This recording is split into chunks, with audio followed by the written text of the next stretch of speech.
하나님의 말씀은 요한복음 10장 26절에서 29절까지 말씀입니다. 너희가 내 양이 아님으로 믿지 아니하는도다. 내 양은 내 음성을 들으며 나는 그들을 알며 그들은 나를 따르느니라. 내가 그들에게 영생을 주노니 영원히 멸망하지 아니할 것이요 또 그들을 내 손에서 빼앗을 자가 없느니라. 그들을 주신 내 아버지는 만물보다 크심에 아무도 아버지 손에서 빼앗을 수 없느니라. 아멘. 지난주에 주님을 만나셨습니까? 라는 제목으로 함께 은혜를 나누었습니다. 주님과의 만남이 귀한 만큼 주님과의 동행하는 삶 또한 아주 중요합니다. 누구를 만났느냐도 중요하지만 만나서 어떻게 살아가느냐도 중요하기 때문입니다. 여러분, 요즘 어떻게 사셨습니까? 주님과 동행하는 삶을 살고 계십니까? 어쩌면 너무나도 당연한 이 질문이 왠지 불편하고 어색할 수도 있습니다. 그러면 질문을 바꿔보겠습니다. 요즘 행복하셨습니까? 선뜻 네라고 대답하지 못한다면 주님과 동행한 삶을 살고 있지 않을 수도 있습니다. 왜냐하면 주님과 함께한 삶이었다면 힘들 수는 있어도 불행할 수는 없기 때문입니다. 주님과의 사랑에 빠진 사람의 삶이 어떻게 불행할 수 있습니까? 주님과 연애 중인 사람이 어떻게 우울할 수 있습니까? 사랑받고 있는 사람이 어떻게 슬퍼할 수 있습니까? 주님을 만난 사람들은 주님을 만난 첫 경험이 있습니다. 주님을 구주로 고백하며 감사, 감격했던 경험이 있습니다. 그런 경험이 없다면 정말 주님을 인격적으로 만난 적이 있는지 심각하게 점검해 볼 필요가 있습니다. 하나님의 백성들, 하나님의 자녀들은 주님을 만나서 행복한 시간을 보낸 기억들, 감사했던 기억들, 기뻐했던 기억들을 경험했던 기적들, 간증들, 그러한 이야기들이 있기 마련입니다. 각자의 삶 속에서 주님을 만나 행복했던 경험이 있기 마련이라는 말씀입니다. 첫사랑의 고백을 했던 기억이 있을 것입니다. 주님을 만났지만 첫사랑의 감격을 경험했지만 요즘 주님과의 관계가 깊어지기는커녕 냉랭해지지는 않으셨습니까? 더 뜨거워지기는커녕 차갑게 식어버린 심장처럼 굳어버리진 않았습니까? 언제 주님과 첫사랑의 고백이 있었는지 기억조차 나지 않는 것은 아닙니까? 주님과의 만남에, 교제에, 주님과의 애정 전선에 문제가 생긴 것입니다. 오늘은 주님과 동행하십니까? 라는 제목으로 몇 가지 은혜를 함께 나누기를 소망합니다. 첫 번째, 첫사랑을 기억하십니까? 라는 내용입니다. 첫사랑을 잊어버리셨습니까? 첫사랑의 기억을 잊어버린 사람들이 있습니다. 여러분은 기억하십니까? 주님과의 첫사랑의 감격을, 첫 만남의 감격이 없었다면 첫사랑의 설레임, 두근거림도 기억에 없을 것입니다. 많은 사람들이 주님을 만났으나 그 첫사랑의 기쁨을 지속하지 못하고 누리지 못하고 살아갑니다. 계시록 2장 4절에 그러나 너를 책망할 것이 있나니 너의 처음 사랑을 버렸느니라 라는 말씀이 기록되어 있습니다. 첫사랑의 경험이라도 있는 사람은 그나마 다행입니다. 오랫동안 교회를 다니면서도 주님과의 만남의 경험, 첫사랑의 경험, 감격의 경험이 없는 사람들이 있습니다. 수년간 연애를 하고 부부로 살면서도 한 번도 설레임이나 두근거림을 경험하지 못한 연인들 같습니다. 많은 사람들이 주님을 만났으나 그 만남의 결실을, 열매를 거두지 못하고 누리지 못하고 살아갑니다. 주님은 이런 사람들을 말씀이 마음밭에 뿌려졌으나 결실하지 못하는 사람들이라고 비유로 말씀하셨습니다. 마태복음 13장에 돌밭에 뿌려졌다는 것은 말씀을 듣고 즉시 기쁨으로 받되 그 속에 뿌리가 없어 잠시 견디다가 말씀으로 말미암아 환난이나 박해가 일어날 때에는 곧 넘어지는 자요, 가시떨기에 뿌려졌다는 것은 말씀을 들으나 세상의 염려와 재물의 유혹에 말씀이 막혀 결실하지 못하는 자라고 기록되어 있습니다. 하나님께서는 한 사람 한 사람 하나님과의 관계 속에서 맺어진 처음 맺은 열매들을 너무도 귀하게 여기십니다. 로마서 16장 5절에 그는 아시아에서 그리스도께 처음 맺은 열매니라 라는 기록이 있습니다. 많은 사람들이 그 열매를 소중히 여기지 않고 자기 눈에 더 좋아 보이고 더 나아 보이는 길을 찾아 헤맵니다. 창세기 3장 6절에 여자가 그 나무를 본즉 먹음직도 하고 보암직도 하고 지혜롭게 할 만큼 탐스럽기도 한 나무인지라. 여자가 그 열매를 따먹고 자기와 함께 있는 남편에게도 주매 그도 먹은지라. 하나님께서는 이러한 사람들을 책망하시며 돌아오기를 권하고 계시는 것입니다. 호세아서 9장 10절에 옛적에 내가 이스라엘을 만나기를 광야에서 포도를 만남같이 하였으며 너희 조상들을 보기를 무화과나무에서 처음 맺힌 첫 열매를 봄같이 하였거늘 그들이 바알보올에 가서 부끄러운 우상에게 몸을 들이므로 저희가 사랑하는 우상같이 가증하여 졌도다 라는 기록이 있습니다. 주님을 만나서 너무 좋았지만 여전히 주님을 위해 자신의 삶을 포기하지 못하는 사람들이 있습니다. 좋은 배우자를 만났는데 다른 사람을 잊지 못하고 내려놓지 못하고 살아가는 사람들처럼 말입니다. 두 번째 함께 생각해 볼 내용은 주님과 동행하는 삶을 살고 계십니까? 라는 내용입니다. 요즘 어떻게 살고 계십니까? 주님과 함께 사십니까? 주님 곁에 계십니까? 주님과 동행하는 삶을 살고 계신 건 맞습니까? 요즘 교인들을 보면 마치 주말부부처럼 교회에 등록하고 주일날만 한번 만나고 한 주일 동안 서로에 대해서 잊어버리고 살아가는 모습처럼 보입니다. 주말부부처럼 사는 교인들은 그나마 낫습니다. 별거부부처럼 사는 교인들이 있습니다. 이혼한 사람들처럼 사는 교인들도 있습니다. 언제 주님을 만났는지 기억조차 못하는 사람들도 있습니다.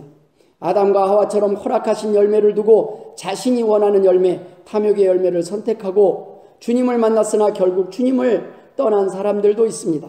범죄한 아담과 하와처럼 절망에 빠질 수밖에 없는 것입니다. 탕자의 삶처럼 불행할 수밖에 없습니다. 주님을 만났지만 주님을 쫓았지만 주님의 말씀을 가까이서 듣고 기적들을 보았지만 결국은 주님을 팔았던 가룟 유다처럼 잘못된 선택을 하며 살아가는 사람들이 이 땅에 많이 있습니다. 소돔과 고모라와 같은 이 세상 가운데서 주님을 모르는 사람들의 가치관을 쫓아서 살다 보면 그들과 함께 탐욕에 빠져 넘어질 뿐 아니라 불평불만하다가 여호와를 배반하고 멸시하는 삶을 살기도 합니다. 민수기 11장에는 그들 중에 섞여 사는 다른 인종들이 탐욕을 품음에 이스라엘 자손도 다시 울며 이르되 누가 우리에게 고기를 주어 먹게 하랴. 시편 10장 3절에는 악인은 그의 마음의 욕심을 자랑하며 탐욕을 부리는 자는 여호와를 배반하여 멸시하나이다 라는 기록이 있습니다. 여러분, 이런 사람들은 어떻게 해야 합니까? 돌아와야 합니다. 아직 하나님께서 생명을 거두지 않으셨다면 기회가 있기 때문입니다. 하나님이 참고 기다리고 계시기 때문입니다. 아직 늦지 않았습니다. 돌아와야 합니다. 수없이 주님을 실망시켰어도 아직 기회가 있기 때문입니다. 속히 다시 돌아와 주님과의 관계를 회복해야 합니다. 그곳에 행복이 있기 때문입니다. 그곳에 기쁨이 있습니다. 주님은 각자의 욕심을 좇아 주님의 뜻을 거스리고 범죄한 우리들을 구원해 주시기 위하여 십자가에 달리셨습니다. 우리는 다 양 같아서 그릇 행하여 각기 제 길로 갔거늘 여호와께서는 우리 모든 죄악을 그에게 담당시키셨도다. 이사야 53장 6절의 말씀은 우리에게 큰 소망을 위로를 주는 말씀입니다. 고린도전서 5장 11절에 이제 내가 너희에게 쓴 것은 만일 어떤 형제라 일컫는 자가 음행하거나 탐욕을 부리거나 우상숭배를 하거나 모욕하거나 술 취하거나 속여 빼앗거든 사귀지도 말고 그런 자와는 함께 먹지도 말라 함이라 라는 기록이 있습니다. 예레미야 6장 13절에 이는 그들이 가장 작은 자로부터 큰 자까지 다 탐욕을 부리며 선지자로부터 제사장까지 다 거짓을 행함이라는 기록이 있습니다. 무슨 말씀입니까? 죄에 넘어진 사람들을 왕따시키고 포기하라는 말씀입니까? 아닙니다. 형제라 일컫는 자가 이런 삶을 살고 있다면 문제가 있다는 말씀입니다. 뭔가 이상하다는 것입니다. 불신자들이 보고 헷갈릴 수 있다는 것입니다. 양무리 속에 염소가 섞여 있다는 것입니다. 마태복음 25장에 모든 민족을 그 앞에 모으고 각각 구분하여 목자가 양과 염소를 구분하는 것 같이 하여 양은 오른편에 염소는 왼편에 두리라. 나중에 심판 때의 모습입니다. 지금의 삶의 모습은 형제의 모습, 성도의 모습, 주님과 동행하는 사람들의 모습이 아니라는 말씀입니다. 하나님의 백성, 하나님의 자녀답지 못하다는 것입니다. 크리스천답지 못하다는 것입니다. 주님과 동행하는 사람의 모습이 아니라는 것입니다. 과거에 어떠했든 상관이 없습니다. 주님을 만난 경험이 있었다 해도 목사나 장로, 권사였어도 상관이 없습니다. 지금 오늘 삶의 모습을 볼 때 그리스도 안에서 한 형제라고, 크리스천이라고, 성도라고, 하나님의 자녀라고 말하기에는 뭔가 이상하다는 것입니다. 주님과 동행하고 있는 사람들의 모습은 분명합니다. 첫사랑의 감격이 지속되고 있기 때문입니다. 날마다 주시는 말씀을 통해, 만나를 통해 은혜를 경험하며 아직도 여전히 달콤한 대화가 오고 가기 때문입니다. 여전히 주님을 신뢰하고 주님이 힘이 되고 위로가 됩니다.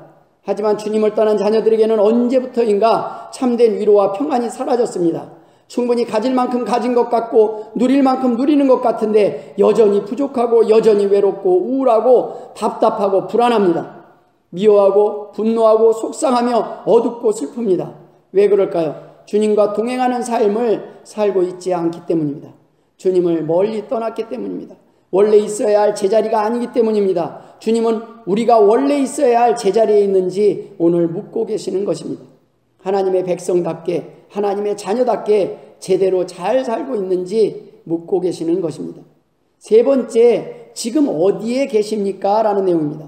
지금 돌아오셨습니까? 잠시 주님을 떠났을 수도 있습니다. 돌아와야 삽니다. 안전합니다. 행복합니다. 주님은 돌아오라는 것입니다. 돌이키라는 것입니다. 늦지 않았다는 것입니다. 돌이켜야 형제요 크리스천이라는 말씀입니다.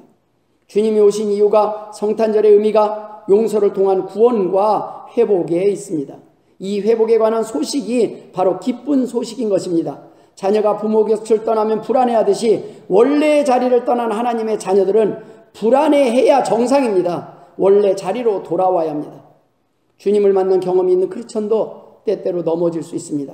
음행할 수도, 탐욕을 부리거나 우상숭배를 하거나 모욕하거나 술 취하거나 사기칠 수 있습니다. 그러나 돌아와야 한다는 것입니다. 여전히 그곳에 머물러 있다면 머물러 있는 그동안은 문제가 있을 수 있다는 것입니다. 돌아오면 됩니다.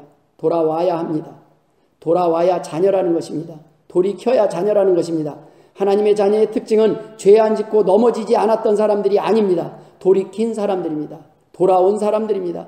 죽음의 길에서, 멸망의 길에서, 죄악의 길에서 주님이 부르실 때, 하나님이 기회를 주실 때 돌아온 사람들이라는 말씀입니다.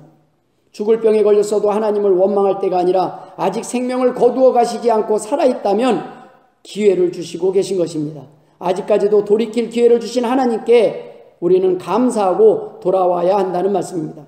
회개해야 용서받을 수 있고 돌이켜야 회복될 수 있습니다. 끝까지 돌아오지 않는 사람들이 문제입니다. 어쩌면 오늘날의 문제는 하나님 없이도 너무나 잘 살고 있는 사람들이 많다는 것입니다. 그들은 가룟 유다와 같이 어리석은 삶을 선택한 사람들입니다. 여러분, 하나님의 자녀된 우리가 제자리가 아닌 곳에서 너무 편안히 행복하게 잘 살고 있는 것은 아닙니까? 다시 한번 우리 자신을 돌아봐야 할 때입니다. 오늘 찬양 가사처럼 길도 없이 거친 넓은 들에서 갈 길 못 찾아 애쓰며 이리저리로 헤매는 내 모양 저 원수 조롱하도다. 길도 없이 거친 넓은 들에서 갈 길 못 찾아 애쓰며 이리저리로 헤매는 내 모양 저 원수 조롱하도다. 오늘도 온전히 주님과 동행하는 삶을 살지 못하고 이리저리로 헤매는 우리의 모습을 보며 저 원수 마귀가 조롱할지라도 우리는 주님께 또다시 회개하고 돌아와야 합니다. 주님께서는 수없이 주님을 실망시켰어도 모든 천사들과 함께 언제든 자비롭고 화평한 얼굴로 맞아주실 것입니다. 말씀을 마무리 짓도록 하겠습니다. 여러분, 주님을 만남을 경험한 후에도 한 번도 넘어지지 않는 사람은 없습니다. 여전히 넘어집니다. 그래도 돌아와야 합니다. 자녀이기 때문입니다. 자녀가 아버지 품으로 돌아오는 것이 당연하기 때문입니다. 사도 바울조차 자신의 노력과 결심으로 선을 행할 수 없음을 고백합니다. 로마서 7장에 보면 그러므로 내가 한 법을 깨달았노니 곧 선을 행하기 원하는 나에게 악이 함께 있는 것이로다. 내 속사람으로는 하나님의 법을 즐거워하되 내 지체 속에서 한 다른 법이 내 마음의 법과 싸워 내 지체 속에 있는 죄의 법으로 나를 사로잡는 것을 보는도다. 오라 나는 공고한 사람이로다. 이 사망의 몸에서 누가 나를 건져내랴 라고 고백하고 있습니다. 여러분, 주님의 십자가의 능력과 은혜를 통해서만 하나님 앞에 나올 수 있음을 고백합니다. 잘 살아서 깨끗해서 오늘도 주님 앞에 돌아온 것이 아닙니다. 자녀이기 때문에 나오는 것입니다. 그것으로 충분합니다. 자녀이기에 용서하실 것입니다. 받아주실 것입니다. 요한복음 1장에 영접하는 자 곧 그 이름을 믿는 자들에게는 하나님의 자녀가 되는 권세를 주셨으니 라는 기록이 있습니다. 주님을 영접하고 믿으면 자녀가 되는 권세를 주셨다는 것입니다. 그냥 자녀의 권리 자격이 아니라 권세, 능력, 힘을 주셨다는 것입니다. 오늘도 파워풀한 영향력을 가진 사람, 세상을 향한 선한 영향력을 드러내는 사람으로 사용하신다는 말씀입니다. 이름 없이 빚도 없이 겸손하게 순종하지만 그 삶을 통해 예수 그리스도의 이름을, 능력을 드러내는 삶을 살게 하신다는 말씀입니다. 죄 안 짓고 깨끗하게 잘 살아서 사용하신다는 것이 아닙니다. 죄 많은 우리를 이렇게 용서하시고 사용하시는 것은 보혈의 능력이기 때문입니다. 자녀이기 때문에 애타게 부르시는 주님의 음성을 듣고 돌아오는 것입니다. 주님의 양이기 때문에 주님의 음성이 들리는 것입니다. 요한복음 10장에 내 양은 내 음성을 들으며 나는 그들을 알며 그들은 나를 따르느니라 라고 기록하고 있습니다. 주님과 동행하는 삶을 살 때 평안합니다. 넘어지더라도 주저앉아 있지 않고 다시 일어납니다. 회복됩니다. 하나님의 백성의 능력은 넘어지지 않음에 있는 것이 아닙니다. 회복에 있음을 믿으시길 주의 이름으로 축원합니다. 넘어질 수밖에 없는 존재임을 아시기에 스스로 아무리 노력해도 죄에서 깨끗해질 수 없음을 알기에 대신 죄값을 치르시기 위해 이 땅에 오신 것입니다. 주님의 은혜로 회복할 수 있습니다. 주님께 돌아오는 자녀가 행복합니다. 평안합니다. 주님과 동행하는 삶이 가장 안전한 삶이 보장되기 때문입니다. 오늘도 하나님께서는 주님과 동행하는 삶을 통해 우리가 하나님의 백성으로서의 행복한 삶을 회복하기를 원하십니다. 모쪼록 남은 생에 행복하기 위해 사는 사람이 아니라 행복한 사람으로 살아가실 주님의 이름으로 축원합니다. 기도하겠습니다. 하나님 아버지 은혜를 감사드립니다. 오늘도 우리에게 말씀 주심을 감사드립니다. 하나님 앞에 오늘도 돌아왔습니다. 하나님 맞아주심을 감사드립니다. 용서하여 주심을 감사드립니다. 다시금 세상을 향해 나아갈 때 담대함으로 나아가서 하나님께 영광 돌리며 사는 주의 복된 백성 되게 하여 주옵소서. 이제는 우리 구주 예수 그리스도의 은혜와 아버지 하나님의 극진하신 사랑하심과 성령님의 감화 감동 역사 충만하심이 오늘 하나님의 말씀대로 하나님 앞에 나와서 하나님의 자녀답게 자녀로서 살기를 소원하는 주의 백성들과 자녀들 머리머리 위에 이제로부터 영원토록 함께 있을지어다. 아멘.